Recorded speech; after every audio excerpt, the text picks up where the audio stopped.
Bon, je vais t'expliquer pourquoi mes immersions ne sont pas que des stages, mais des rites de passage modernes. Et ça commence dès le matin, avec le premier rituel, l'effondrement du moi et des jugements. C'est une façon singulière de créer de la cohésion, mais en vous confrontant les uns aux autres. Pas pour créer du conflit, mais pour vous pousser à faire tomber les masques, à supprimer les jugements de fond, à éviter les transferts sur un tel parce qu'il ressemble à une personne que vous n'aimez pas. En quelque sorte, désamorcer les mécanismes de protection qui pourraient saboter tout votre week-end. Finalement, on trahit la peur du regard de l'autre en vous autorisant à laisser mourir les projections, mais aussi à être vulnérable devant les autres. Mais il n'y a pas que ça. Ça, c'est une première partie. Parce que vous venez avec des intentions. Celle de réduire votre stress et d'apprendre des outils pour gérer vos émotions au quotidien. Celle de comprendre pourquoi vous êtes dans certains schémas répétitifs dans votre couple, dans votre vie professionnelle. Peu importe, même peut-être juste la curiosité, mais vous attendez un résultat, un changement. Mais moi, c'est pas ce qui m'intéresse. Le point d'attention, c'est d'avant tout de clarifier ton esprit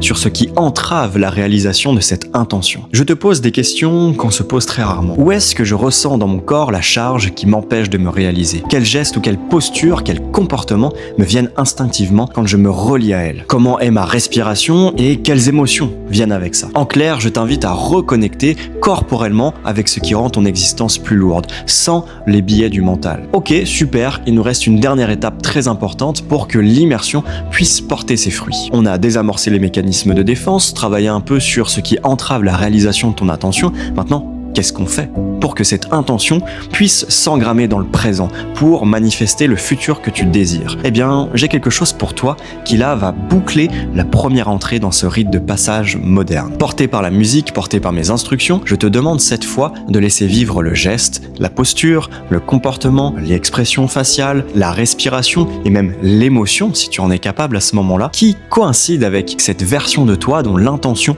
est réalisée. Tu le vis dans le corps. C'est ça le plus important. Pourquoi ? Parce qu'avec ça, on crée un ancrage psychosomatique. Une représentation déjà accomplie de ton intention pour envoyer un signal fort à ton esprit et à ton corps.